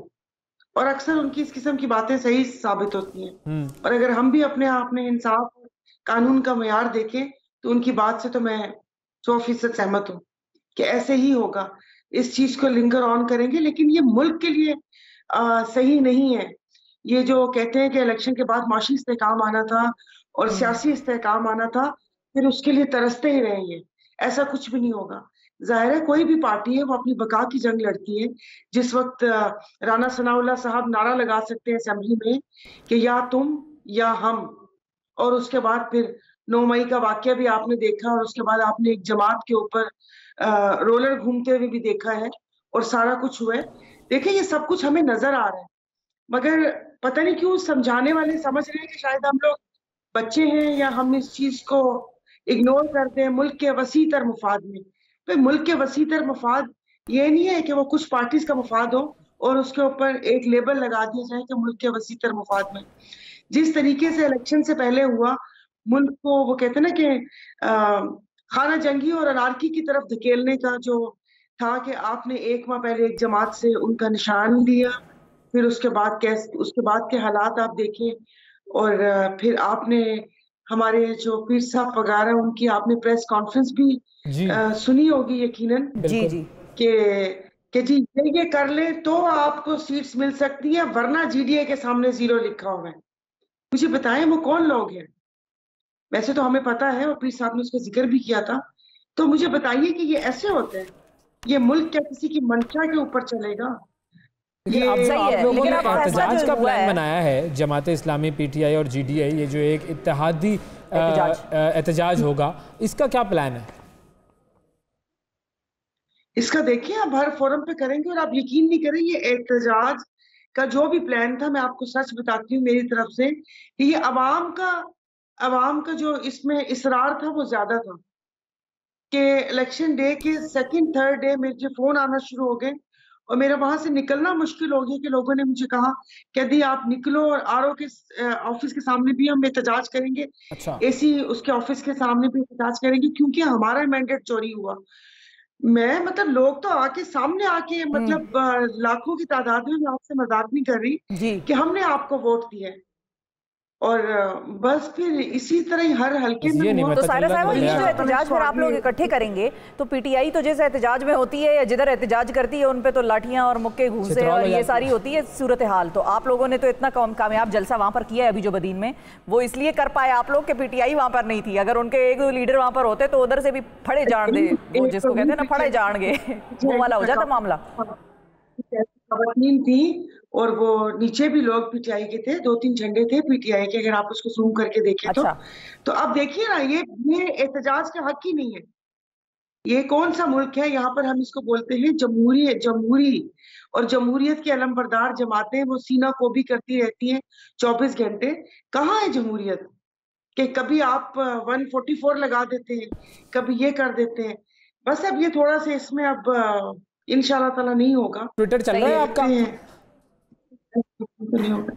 अब सबसे बड़ी बात देखिए, मैंने कल भी प्रोग्राम में बोली थी, अभी भी मैं कहने लगी थी कि कल तो देखिए जो सिंध हाई कोर्ट के चीफ जस्टिस ने जो बयान दे दिया ना, वो जबरदस्त, मतलब उसके बाद कुछ कहने की जरूरत नहीं रहती कि उन्होंने बोला कि ये इलेक्शन करवाए जिसमें पूरी दुनिया तू कर रही है, और इंटरनेट के हवाले से भी बात की। उन्होंने ओहदों की बंदर बांट के हवाले से भी की कि ड्राइंग रूम में बैठ के बांट लिया करें, इलेक्शन करवाने की कौन सी जरूरत है। जब हमने पीडीएम सीजन 2 नहीं देखना था और जब उनको बहुत पता था कि अपने जोरे बाजू पे बहुत भरोसा था कि अवाम को कुचल लेंगे या हस्बे मंशा इनको रिजल्ट मिल जाएगा, जिनको सिंहासन पर बिठाने के लिए लेकर आए, जिनके लिए अदालतों को एयरपोर्ट भेज दिया और वो कहते ना कि इंसाफ का खून कर दिया, तो देखिए होता तो वही है ना, आप जितने मर्जी प्लान बना लें और एक तेरी चाहत है, लेकिन सायरा साहिबा उनके भी तो दिल का हाल समझे ना, मतलब वो इतना आए बाहर से, सबको पता था कि वो बनेंगे और अब आखिर में तो वो नहीं बने, तो वो क्या सोच रहे होंगे इस वक्त, क्या महसूस कर रहे होंगे, इसका एहसास भी तो करें आप लोग। चलें 1 मिनट दें।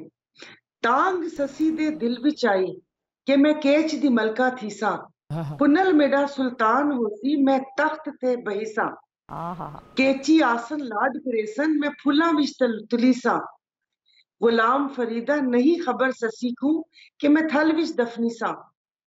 ख्वाब तो ससी के भी बड़े बड़े थे, जिसका तर्जुमा ये है कि मैं केच की मलका होंगी, तख्त पे बैठूंगी, पुनल मेरा सुल्तान होगा, केची लाड करेंगे, फूल मांगे, लेकिन बेचारी थल में दफन हुई। तो ऐसे ख्वाब हमारी लोक कहानियों में भी बहुत सारे मिलते हैं। ख्वाब देखिए, ख्वाबों पे भरोसा वो पाबंदी थोड़ी है। अब पूरे हो ना हो वो उनकी मर्जी। लेकिन अब ये जो आपने कहा पीडीएम सीजन 2, ये पीडीएम सीजन 2 जो आपने पहले भी एक मरतबा कहा था वो छोटी बहन पसंद आ गई है, तो अब तो छोटी बहन वजीर आजम होंगी, तो शहबाज शरीफ साहब माशाल्लाह से वजीर आजम के मनसब पे बैठेंगे, सदर साहब तो फिर सदर साहब जरदारी साहब होंगे, ये हुकूमत कैसी चलेगी और आगे इसका क्या होगा? देखिए हुकूमत ऐसी चलेगी, कुछ जराए हमारे भी होते हैं जिन्होंने बताया ये छोटी बहन बहुत पसंद है और पूरा ऐसा ही नक्शा पता था, लेकिन जाहिर है वो थोड़ी पर्दादारी होती है, ये बातें बहुत पहले कहीं नहीं जा सकती, तो ये ऐसे ही होगा।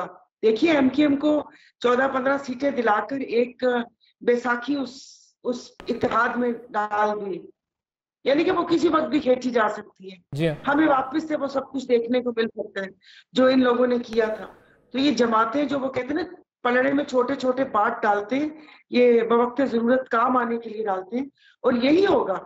जब इन्होंने पहले कहा था पीपल्स पार्टी ने कि अगर हमारा वजीर आजम होता तो ये हालात ना होते, और नून वालों ने कहा था कि अगर हमें आजादी होती, तो भाई फिर वो क्या था जो इलेक्शन कैंपेन में आपने कहा था कि अब शेर का शिकार तीर से होगा, एक दिल का अस्पताल यहाँ हम बना दें, सड़कों पे घसीटना, पेट फाड़ना, ये करना, तो वो क्या अवाम को बेवकूफ बनाने के लिए था? या अब हम यही समझे कि कोई सियासी रवादारी नहीं रहेगी, आप इलेक्शन कैंपेन में जितनी बकबक कर सकते हैं, जितने अपने मुखालिफ पे कीचड़ उछाल सकते हैं उछालें, और उसके बाद मुल्क के वसी तर मफाद में सर जोड़ के बैठ जाए। और मजे की बात यह है कि हम आईनी ओहदे तो लेंगे, लेकिन ऐसे ओहदे नहीं लेंगे जिससे आवाम के सामने हमें जाना पड़े। यानी कि तुम्हारी मोहब्बत तो मेरे दिल में रहेगी, लेकिन शादी में अम्मी की मर्जी से करो, वो नहीं कर सकता। सायरा साहिबा जबरदस्त आपने, वैसे पता नहीं लोग कहते हैं भाई सायरा बानो साहिबा कहाँ से ये जुमले लेकर आती हैं, ये जरा इसका भी बताएंगे सायरा साहिबा, ये कहाँ से आमद होती है अचानक उसी वक्त? ये होती है, हालात ऐसी ही है ना कि हम साथ तो होंगे, हम वोट तो देंगे, लेकिन हम ये नहीं करेंगे। अब इसमें बड़ी हिंदकों की मिसालें भी हैं और बाकी सारा भी वो सारा कुछ है, गुड़ खाना और गुलगुलों से परहेज और सब इस तरह की। मतलब किसको बेवकूफ बना रहे हैं? हमें बना रहे। आपने कल चेहरे देखे थे, वो था निकाह बिल जबर। हाँ, निकाह बिल जबर, वाकई इतना अफसरदा क्यों थे? हम यही सोच रहे थे। थक गए होंगे, बड़े अरसे बड़े लंबे टाइम से मुशावरत कर रहे हैं, मुशावरत कर रहे हैं और सबको पता था कि होगा क्या। और ये गले में, मैंने तो पहले भी बोला था कि जब इन्होंने हुकूमत ली थी तो मैंने कहा गले में ढोल बांधा है तो बजाओ और रक्स भी करो ताकि हम सब महसूस, अब हम सब महसूस होंगे। अब देखते हैं हमारा महसूस का ये मामला कहाँ तक जाता है। बहुत शुक्रिया अदा करेंगे जी, सायरा बानो साहिबा हमारे साथ मौजूद थी, जीडीए की रहनुमा, और महसूस होने का वक्त यूँ कहिए कि शुरू हुआ चाहता है जी। तो अब देखते हैं कि कितना महसूस होते हैं और आवाम कब तक महसूस होते हैं। वक्फा लेते हैं नाजरीन, वक्फा नहीं लेना भाई। काम करें, काम तो मैंने ही किया है। हर 2 मिनट बाद वक्फा ले लें। इनको भी लगता है थकावट हो गई। मुशावरत उन्होंने की, हुकूमत उन्होंने बनाई, बोझ उनके कंधों पर, थक ये गए। मेरी एनर्जी को बहाल करने का कुछ करें। अच्छा हाँ, तो क्या करें बताएं। वर्जिश, बिल्कुल वर्जिश मैंने की है। और वो लोग जो जिम नहीं जा पाते उनके लिए ये खास पैगाम है, खास वर्जिश है। ये देखते हैं। अस्सलामुअलैकुम, इस वक्त मैं आईसीयू में मौजूद हूँ और ये आईसीयू जो है ये वो अस्पताल वाला आईसीयू नहीं है, ये है जी इंट्रिंसिक कॉम्बैट यूनिट। अब ये इंट्रिंसिक कॉम्बैट यूनिट है क्या? ज़ाहिर है आपको नज़र आ गया होगा। ये जो मेरे सामने जो मेरे साथ साहब खड़े हुए हैं, उस्मान जुल्फ़िकार साहब, ये फिटनेस प्रोफेशनल हैं और बायोफिजियोलॉजिस्ट। अस्सलाम वालेकुम। वालेकुम सलाम। How are you Usman? ठीक-ठाक? अल्हम्दुलिल्लाह। अब हमारा जो बेसिक मकसद है आपके साथ यहाँ पर गुफ्तगू करने का, वो ये है कि हम सीख सकें। और लोगों का मसला ये होता है कि मेरा भी ये मसला होता है कि मैं जिम जाता हूँ, कभी 10-15 दिन के लिए चला गया, उसके बाद मोटिवेशन खत्म हो जाती है, बहुत मुश्किल हो जाता है। हमने फिटनेस की तरफ जाना है, कैसे जाए? आई बिलीव कि फिटनेस की तरफ अगर आपने जाना है तो आपको करनी वही चीज़ें चाहिए जिनमें आपको मजा आए। ठीक है, जब एक फिटनेस रूटीन आपकी एक मजबूरी बन जाती है कि अच्छा ये मसलत मेरे पे होगी, ये चीज़ तो मैंने करनी है, तो फिर ना आपको उसमें मजा आता है, ना आपको उसमें प्रोग्रेस होती है। ठीक है। अब वेट लिफ्टिंग हर किसी के लिए नहीं है, रनिंग हर किसी के लिए नहीं है, ठीक है, योगा हर किसी के लिए नहीं है। तो आपको जो पर्टिकुलर चीज़ सूट कर रही है, चाहे वो बॉक्सिंग, MMA है, चाहे वेट लिफ्टिंग है, चाहे कार्डियो है, आपको वो चीज़ करनी चाहिए। ठीक है, द आइडिया इज कि fitness is a matter of balance, कि आपका ऑप्टिमल मसल हो, मिनिमम फैट हो आपका, और आपकी कार्डियोवैस्कुलर स्ट्रेंथ अच्छी हो। Yes. ठीक है, that is the root, that is the key to a long life. एक हंसती खेलती हेल्दी जिंदगी के लिए इसलिए यही तो। और ये किसी भी उम्र में हो सकता है। यंग एज में शुरू करते हैं, आपकी कंडीशनिंग और आपकी ग्रोथ एक तरीके से होती है, आपकी सेल्स इस तरह डेवलप होते हैं बचपन से ही, कि बचपन में भी जो पहले 4-5 साल होते हैं बच्चों के, आपकी फैट सेल्स भी डेवलप हो रहे होते हैं, मसल सेल्स भी डेवलप हो रहे होते हैं सही तरह से। तो वो जब एक चीज़ मैचुरेशन की तरफ जाती है सालों के बाद, तो ऑब्वियसली उसका बेनिफिट होता है। अच्छा, तो शुरू हम करते हैं। रमजान भी आने वाला है, जिम जाने को छोड़ते हैं हम कहते हैं भाई घर में ही अगर एक्सरसाइज करनी है तो क्या किया जाए और किस तरह किया जाए? रूटीन आपकी इस तरह है कि basically I will explain 4 exercises. ठीक है, 2-2 मिनट्स के आप उस पर सेट्स लगा सकते हैं। शुरू करेंगे हम एक कार्डियोवैस्कुलर एक्सरसाइज से। सो एक रास्ते आपने जॉग करनी है, एक रास्ते आपने स्प्रिंट करनी है। सो अगर मैं यही स्ट्रेच लेता हूँ स्टार्टिंग फ्रॉम हियर, मैं इजी एक जॉग करते हुए जाऊँगा, just kind of warm up, catch my breath. एक एंड पे मैं पहुंच गया, फिर मैंने हार्ड स्प्रिंट करनी है। I need to run as fast as I possibly can. ठीक है, so jog down one way and then sprint down the other. इसका फायदा क्या होगा? इसका ये होगा कि एक्सप्लोसिव स्ट्रेंथ एंड एक्सप्लोसिव जो आपकी कार्डियोवैस्कुलर चैलेंज आप हो रहे होते हैं, आपके लंग्स चैलेंज हो रहे होते हैं, तो आपके लंग्स एक्सपैंड करते हैं। सो रेगुलर पेस पे जॉगिंग करना एक और चीज़ होती है, जो स्प्रिंटिंग होती है वो आपकी लंग कैपेसिटी एक्सपैंड करती है। सो स्टार्ट इससे करें आप। स्टार्ट आप इससे करें। 2 मिनट आपने ये किया, ठीक है, then you go to a more compound workout जिनको हम कहते हैं गेटर वॉक्स। गेटर वॉक्स आपने स्टार्ट करनी है। क्या कहते हैं इसको? गेटर वॉक्स। गेटर वॉक्स, GATOR। करके देख। शुरू आप करेंगे प्लैंक पोजीशन में। हाँ, you're using opposite limbs. So right arm, जैसे स्टेप किया आपने, ठीक है, left leg, okay, side of the foot आपने अपना वेट डाला, ठीक है, ये हाफ पुशअप की इतनी सी बस, okay, and then left arm and right leg. There we go. So right arm left, excellent, and left arm right. इसी तरह। ओके, ये पूरा आपने स्ट्रेच किया। कितनी देर की वॉक हम करें? ये पूरा आपने स्ट्रेच किया 2 मिनट का, एक एंड तक जाए वापस आए। इसका फायदा क्या होगा? इसमें आपकी कोर स्टेबिलिटी भी ट्रेन हो रही है, आपकी upper body, shoulders, chest, arms, legs, सारी बॉडी आपकी ट्रेन हो रही है। नेक्स्ट आप करेंगे 2 मिनट्स के आपकी ये 2 एक्सरसाइजेज होगी।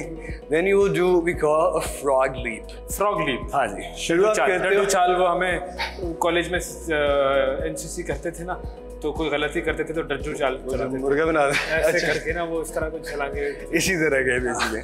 शुरू आप करते हैं स्क्वाट से। स्क्वाट आपने की, your quads need to be parallel with the ground। अब लीप मैंने करना है not high but far, ठीक है। सो स्क्वाट से किया, I leap, बहुत आगे ran into a squat, हाँ, खड़े होकर थोड़ा सी टांगों को आपने रेस्ट दिया, again squat and leap, excellent, ठीक है, हो जाता है। हाँ, यही चीज़ आप 2 मिनट के लिए करोगे। Give me a few reps।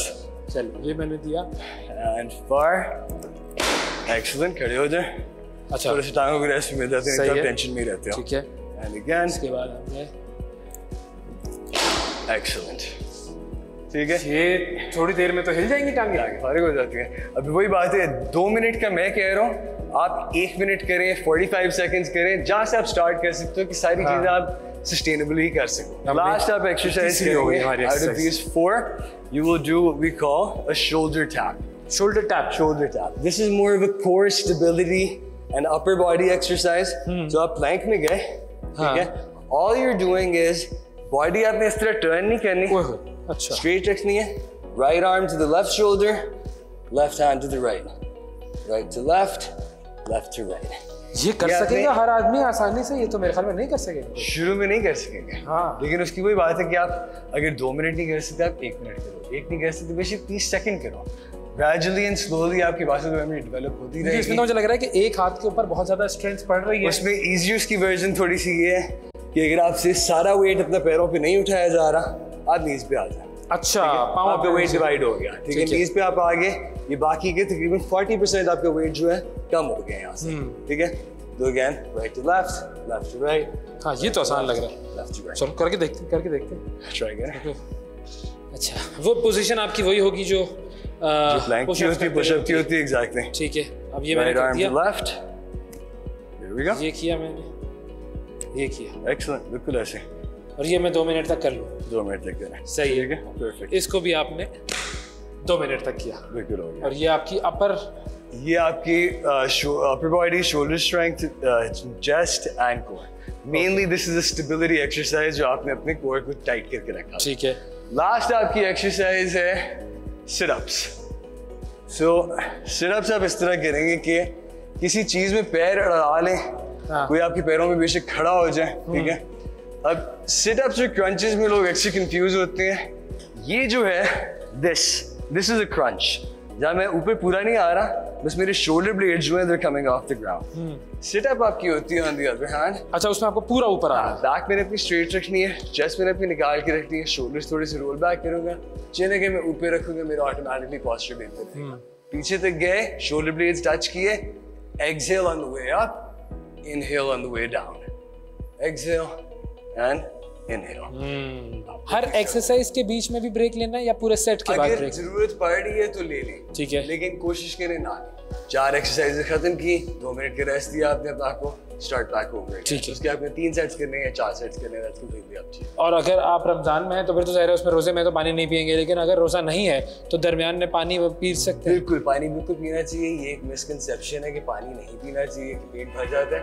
आपका मसल प्राइमरीली है ही पानी।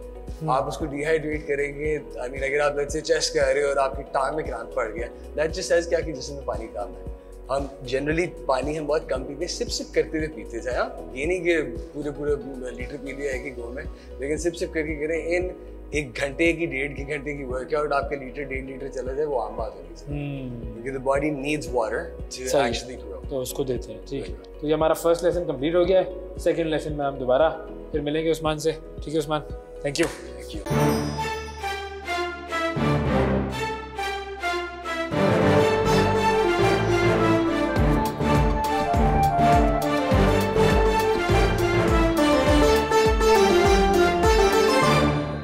वेलकम बैक जी, वेलकम बैक नाजरीन। हम आपकी मुलाकात कराएंगे एक बड़ी स्पेशल फैमिली से, और इनका 4 साल का बेटा है, छोटा सा प्यारा सा मीकाइल।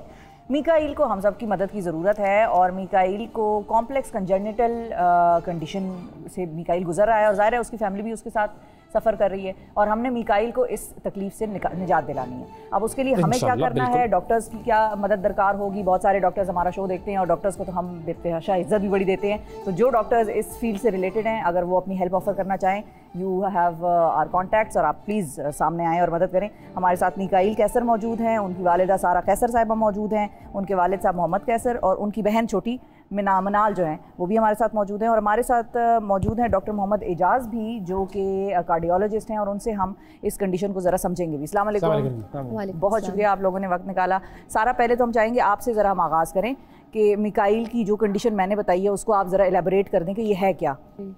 मीकाइल बाय बर्थ उसके हार्ट में डिफेक्ट था, जो कि हमें टाइम से पता नहीं चला। जब ये 2019 की इसकी पैदाइश है, जब ये पैदा हुए तो उसके फ़ौरन बाद कोविड की वेव शुरू हो गई और वैसे ही अस्पतालों से जाना आना, और वो इतना हम लोग उस चीज़ को अवॉइड करते रहे, तो ये एक इशू था जो मुझे लगता था कि इसकी कुछ हार्ट बीट है जो बहुत ज़्यादा तेज़ है। अच्छा। यानी कि इसकी बर्थ के 10-15 दिन में ऑब्जर्वेशन शुरू हुई थी कि जैसे एक टिकिंग टाइम बॉम्ब होता है ना, इस तरह थी इसकी, रुकती ही नहीं थे, यानी कोई बीट नहीं फील होती थी, जिस तरह आप टाइम बॉम्ब पे हाथ रखो। मैं वहाँ पे फैसलाबाद से हूँ, वहीं की रिहायशी हूँ। डॉक्टर्स को दिखाया, मैं लेके भी गई कि क्या इशू है कि ये हार्ट बीट, तो उन्होंने मुझे कहा कुछ भी नहीं है। चेकिंग करके जो फिज़िकल एग्जामिनेशन किया, उन्होंने कहा कि ऐसे बच्चे तो ब्लू होते हैं, अगर कोई हार्ट का इशू, आप वहम कर रही हैं और कह के ठीक है, अच्छा है, सब ठीक है, कोई मसला नहीं। जब ये 4 माह के थे तो इन्हें फर्स्ट निमोनियल अटैक हुआ, जो कि बहुत देर तक रहा। इतनी मेडिकेशन, वेट बिल्कुल गेन नहीं हो रहा था, और वहीं पे पीक ऑफ कोरोना शुरू हुई। सब कुछ होते, जब ये 6 माह के थे तो इनकी मीज़ल्स की वैक्सीनेशन थी, जो थोड़ी पेंडिंग जा रही थी, क्योंकि मैं ख़ुद डॉक्टर्स पे जाना अवॉइड कर रही थी, सेम रीज़न।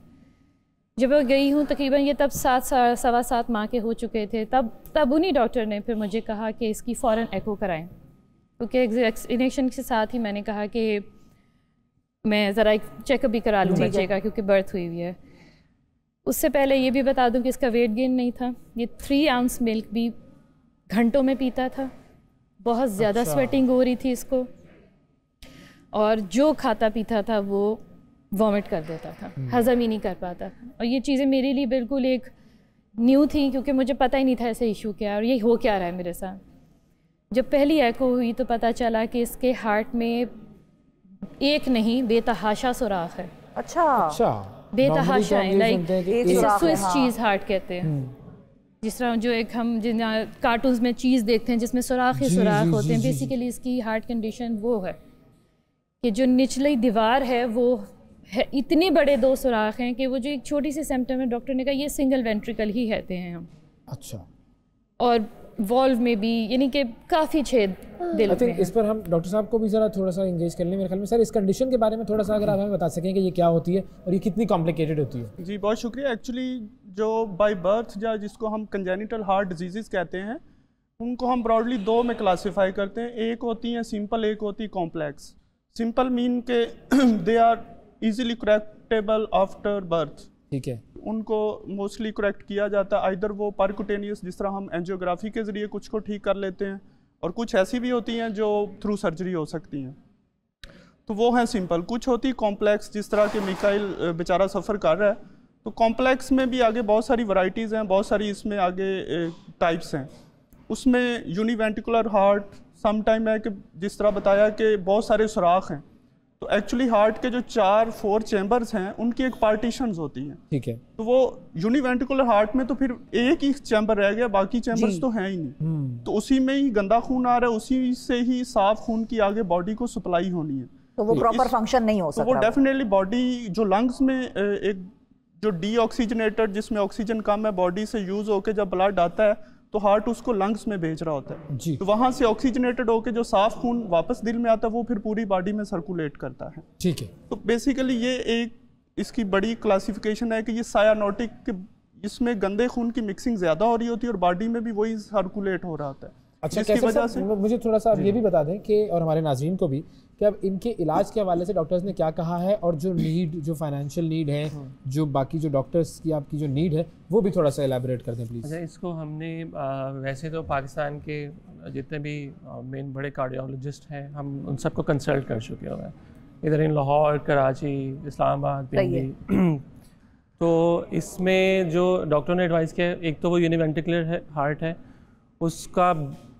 उसकी जो टोटल करेक्शन चीज़ें हैं वो सिर्फ और सिर्फ बायवेंट ही उसका एक्चुअल ट्रीटमेंट है, जो टोटल हार्ट करेक्शन सर्जरी कहते हैं। अच्छा, तो complete heart surgery, complete heart. जो पाकिस्तान में हमें सर्जरी की ऑप्शन है वो बेसिकली सिंगल वेंट्रिकल के ऊपर है। अच्छा, तो सिंगल वेंट्रिकल बेसिकली ज़्यादा देर बच्चे नहीं सर्वाइव करते, कुछ कर भी जाते हैं, बट ये एक पेलिएटिव सॉर्ट ऑफ प्रोसीजर है। जो दूसरी जो कंप्लीट हार्ट सर्जरी है ये पाकिस्तान में अवेलेबल है? नहीं, अनफॉर्चुनेटली नहीं है। अच्छा, क्योंकि ये जब मैं लास्ट आगा खान भी गई तो उन्होंने मुझे यही बताया था कि जब इनका हार्ट ओपन करते हैं हम इन बच्चों का, तो जो छोटे सराख होते हैं वो नज़र आना बंद हो जाते हैं सर्जरी में। वो खुदा की कुदरत है ऐसी। बिल्कुल।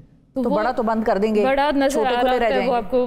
तो वो कहते हैं वो कई चीज़ें हैं कि हम कई दिन खुला रखना पड़ता है, और यानी कि वो कई देर सर्जरी के बाद ओपन हार्ट रखते हैं, देखते हैं, ऑब्जर्वेशन है, लाइक इट्स वेरी कॉम्प्लेक्स। ठीक है, तो अब ये इलाज कहाँ हो सकता है और कितना इसके ऊपर खर्चा? बायोवेंट रिपेयर के जो पायनियर हैं, जो इन्वेंटर हैं, वो बॉस्टन में हैं। हमने उनको अप्रोच किया है, जिनका पाकिस्तानी तकरीबन 11 करोड़ बनता है हमारा। ठीक है। जिसमें से हम तकरीबन 30% अपनी फंड रेजिंग के थ्रू कर चुके हैं अल्हम्दुलिल्लाह। बाकी अभी हम कर रहे हैं, प्रोसीजर चल रहा है, क्योंकि जो मुझे डॉक्टर्स ने कहा है कि एक तो एज ज़्यादा हो गई है, क्योंकि यहाँ पे हम इतनी देर तक वेट करते रहे हैं। जितनी छोटी एज में हो जाए बच्चों के पल्मोनरी प्रेशर्स जो होते हैं वो ईजियर टू हैंडल होते हैं जैसे जैसे बच्चा बड़ा होता है, क्योंकि ऑब्वियसली इसकी एक बेंडिंग वाली सर्जरी पहली हुई है। अच्छा, हुई एक सर्जरी थी जो उसके लंग्स को सिर्फ सेव करने के लिए की थी। अब हार्ट रिलेटेड सर्जरी अभी तक कोई भी नहीं हुई है। कितना वक्त है कि कितनी अरसे में हो जाना चाहिए? 6 महीने के अंदर अंदर डॉक्टर ने हमें कहा है कि हो जाए तो आइडियल है, अभी भी यानी कि हो सकती है। उसके बाद जैसे ही अपने क्योंकि बैंड से आउटग्रो कर रहे हैं, ऑक्सीजन सैचुरेशन इनकी जब बैंडिंग लगी थी तब 89-90 पे रहती थी, नॉर्मल भी। हाँ, फुल अच्छी ऑक्सीजन सैचुरेशन तो कभी भी नहीं रही। अब वो सैचुरेशन भी 80s पे आ गई और 70s पे जब ये चलते फिरते हैं तो 60s तक ड्रॉप कर जाती है। तो डॉक्टर साहब अभी मतलब हमने ऐसे बड़े लोग भी देखे हैं, मतलब आम जो एज में बढ़ जाते हैं, जो ये बताते हैं कि मैं खेल नहीं सकता या मैं ज़्यादा उछल कूद नहीं कर सकता या कर सकती क्योंकि मेरे दिल में सुराख है। अब उन्होंने वो ज़ाहिर लाइफ गुजार दी है, अपेरेंटली वो ठीक लगते हैं, लेकिन कॉम्प्लिकेशंस क्या होती हैं? मिसाल के तौर पे इनका तो अब सर्जरी इनएविटेबल है ना, वो तो करानी है, लेकिन ऐसे बहुत सारे लोग और भी हैं जो सुराख दिल के साथ वो जिस तरह मैंने आपसे पहले बात की कि कुछ होते हैं सिंपल कंजेनिटल इश्यूज जिसमें सुराख होता है और वो सुराख का साइज छोटा होता है और वो with the passage of time ज़्यादा इशू नहीं कर रहा होता, उसमें इशू हो रहा होता है, लेकिन उसमें लोग अक्सर डायग्नोज नहीं होती अर्ली एज पे क्योंकि सिम्टम्स कोई नहीं होती, ना सांस फूलता है, ना धड़कन तेज़ होती, ना उंगलियां नीली होती, अक्सर बच्चा ब्लू होता है, तो वो सिम्टम्स होती ही नहीं है क्योंकि वो बहुत माइनर होता है, इसलिए वो अडल्टहुड में चले जाते हैं। 40s में भी इवन कई सुराख पकड़े जाते हैं जी, अब पता चला है। हाँ। तो इसलिए उनमें ज़्यादा मसला नहीं होता and they can survive easy. ठीक है, उसको हम छोड़ भी देते हैं कि वो मेडिकली चलता रहे या थोड़ी बहुत मेडिसिन से चलता रहे, लेकिन कुछ सुराख हैं जो पैदाइश पे बड़े होते हैं और उनकी अर्ली करेक्शन वेदर वो सर्जरी से होनी है या एंजियोग्राफी के जरूर भी हम इसको सुराख को बंद करते हैं, लेकिन इनका तो सिनेरियो डिफरेंट है। वो सुराख होता है कि एक पोर्शन में उसको डिवाइस लगाई, वो बंद हो गया, वो ठीक हो गया, लेकिन वक्त गुजरने से जब ये सुराख ठीक नहीं होता तो लंग्स में प्रेशर ज़्यादा जाता है जिसकी वजह से लंग्स अपने आप को अडॉप्ट करते हैं और वो रेजिस्टेंस पैदा करना शुरू करते हैं। अच्छा। जब वो रेजिस्टेंस उनकी वेसल्स में आती हैं तो वो फिर इररिपेयरेबल होती है, उनकी करेक्शन नहीं हो सकती। अच्छा। उसका जो अल्टीमेट हल दिल के फिक्स ना होने से वो दूसरी तरफ जो है लंग्स डैमेज होना शुरू होते हैं, फिर अल्टीमेट सोल्यूशन या हल होता है वो हार्ट लंग ट्रांसप्लांटेशन ही होता है कि दोनों ऑर्गन चेंज कर दिए जाए। जी, फिर वो मामला बढ़ जाएगा। जी ठीक है, हमारे साथ याहिया साहब हैं, कराची से हमारे कॉलर हैं। अस्सलाम वालेकुम। वालेकुम अस्सलाम। पहले स्टूडियो में आवाज भी दे सलाम। वालेकुम अस्सलाम। मेरी पहली दफा एक कॉल मिली और मेरी बड़ी ख्वाहिश थी कि आप दोनों से बात हो सके। जी तो पहले तो इन सब आपको बहुत मुबारक इस चैनल के खोलने पे। अच्छा, मैं सिर्फ एक मुख्तसर सवाल करना चाहूंगा। शिफा मेरा सवाल यही है, जो आप मौजू पे बात हो रही थी, एक तो अल्लाह ताला इस बच्चे को सेहत तंदुरुस्ती और की मदद की हमें तौफीक दे, लेकिन सवाल मेरा ये है कि जब एक बच्चा पैदा होता है तो हमारे यहाँ इनिशियल लेवल पे जो चेकअप्स होते हैं उस वक्त वो देखते नहीं है सही तरह। वो बच्चा पैदा होता है उसको घर भेज देते हैं, बहुत सारी चीजें होती हैं जो इनिशियल लेवल चेक करते हैं। जो हमारे जीपीएस होते हैं, जो हमारे वो होते हैं, वो तो इस चीज पे इदराक ही नहीं करते, तो उनको ट्रेन करने के लिए आपके पास क्या प्रोग्राम है? ठीक है, ठीक है, ये तो खैर एक अलग टॉपिक है कि जब बच्चा पैदा होता है तो डॉक्टर्स उस वक्त उनको डिस्चार्ज कर देते हैं, प्रॉपर मुआयना, बहुत गहरा डिटेल्ड मुआयना नहीं होता उस वक्त। हमारा भी एक अलमिया है इस पे, क्योंकि जब मैं इसको 7.5 माह पे डॉक्टर पे लेके गई, उन्होंने मुझे कहा विद इन डेज इसकी बेंडिंग की ज़रूरत है। तो जब डॉक्टर जो सर्जन थे उन्होंने खोला और उसके बाद सर्जरी के बाद उन्होंने मुझे ये बताया कि इसका खून की जो इतना ज़्यादा हाई फ्लो था कि लंग्स इतने डैमेज थे कि जैसे किसी दीमक ने खा लिया। और ये किसी को पता नहीं था डॉक्टर को। पहले आप डॉक्टर को कहती भी नहीं, लेकिन वो इग्नोर करते। यानी कि एक हमारे लिए एज अ फैमिली इतनी वो प्रॉब्लमेटिक सिचुएशन थी, क्योंकि फिर सर्जरी के बाद पोस्ट ऑप में इतने इश्यूज आए। एक और कॉलर भी है हमारे साथ, राहील साहब। अस्सलाम वालेकुम। जी राहील साहब फरमाइए। हाँ, कराची से रेगुलर हो रही बहुत। वैसा मसला ये है कि छोटे बच्चों को हम कम उम्र में उनका मेडिकल चेकअप नहीं कराते, हालांकि जी एग्जैक्टली यही बात हमारे पिछले कॉलर ने भी की। कराची में NICVD हॉस्पिटल है, तो बच्चे छोटे बच्चे खास तौर पे जो गरीब तबका है उनको चाहिए कि बच्चों को बचपन में उनका मेडिकल चेकअप में हार्ट का जो है उसका मुआयना कराए। बिल्कुल ठीक है, बहुत शुक्रिया अदा करेंगे राहिल साहब, बड़ी इंपॉर्टेंट बात आपकी है। इन्होंने भी वही कहा कि बचपन में बच्चे का मुआयना हो, वो करना चाहिए।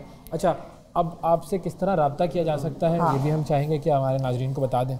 मिकाइल का एक पेज है इंस्टाग्राम पे, मिकाइल_the brave heart। स्पेलिंग्स क्या है मिकाइल के? MIKAEL the brave heart। उसके ऊपर हम इसकी सारी कैंपेन रन कर रहे हैं जिसमें सारे लीगल डॉक्यूमेंट्स हैं, क्योंकि लोगों को होता है कि वेरिफिकेशन ये ऑथेंटिक है या नहीं। वहाँ पे अकाउंट डिटेल्स हैं जो नेशनल बैंक जो पाकिस्तानी लोकल अकाउंट्स के हैं, जो इंटरनेशनली, क्योंकि इंटरनेशनली ही ज़्यादा मैटर करेगा। और हम नंबर भी चला रहे हैं स्क्रीन पर, तो लोग आपसे रब्ता करेंगे। करेंसी एक्सचेंज में इतना ही ज़्यादा हमारे इश्यूज़ हैं कि वो डॉलर्स में कन्वर्ट करते हैं तो पाकिस्तानी कंट्रीब्यूशन इतनी कम हो जाती है। तो GoFundMe का भी उस पर लिंक है बायो में, और बाकी नंबर हमने शेयर किया है। जिसको जो सवाल हैं, कुछ पूछना चाहते हैं, हम एज पेरेंट्स मौजूद हैं देने के लिए। ठीक है, और जितनी अवेयरनेस जितनी जल्दी हो जाएगा हमारे लिए एज पेरेंट्स, ठीक है। तो इसका आसान एक तरीका ये भी है कि जो लोग इंस्टाग्राम पे नहीं है और वो ढूंढते हैं उनको पेज नहीं मिलता, तो आप गूगल फोन नंबर चल रहा है, हाँ आप राब्ता भी कर सकते हैं। गूगल पे जाएं, मिकाइल द ब्रेव हार्ट लिखेंगे, वहां पर भी आपको इंस्टाग्राम के पेज का इनका लिंक मिल जाएगा, वहां से भी आप जा सकते हैं। और 11 करोड़ रुपए हैं जी 6 महीने। हाँ, सिंपल सी बात है। 6 महीने इसलिए कि अगर 6 महीनों में उसकी उम्र बड़ी हो जाएगी तो फिर वो इलाज उस तरह से मुफीद शायद खुदा ना खास्ता साबित ना हो, इसलिए 6 महीने मजीद हाई रिस्क हो जाएगा। 30% रेज हो चुका है, तो मेरे ख्याल में कुछ 7-8 करोड़ रुपए जो है वो रेज करना है, ये कोई मसला नहीं है, बहुत छोटी सी चीज है। और हमारे शो पे तो वैसे भी इसकी एक मिसाल कायम हो चुकी है। पहले हमारे पास ऐसा ही प्यारा सा बच्चा एक पहले भी आया था, वो भी बॉस्टन गया और आप लोगों की मदद से वो भी ठीक खैर और आफियत से वापस आया और अब वो भागता दौड़ता है। होगा इंशाल्लाह। बहुत शुक्रिया आप लोगों का कि आप लोगों ने वक्त दिया, आपने हमें टाइम दिया और इसलिए अवेयरनेस के लिए हमारी डॉक्टर साहब, थैंक यू, आपका भी बहुत शुक्रिया। आज के प्रोग्राम से नाजरीन इतना ही, और हमारी इस अपील को रायगा ना जाने दीजिएगा, हमारी भी मदद करें और इनकी भी मदद करें। अपना बहुत ख्याल रखें, हमें और पाकिस्तान को दुआओं में याद रखें। अल्लाह हाफिज़।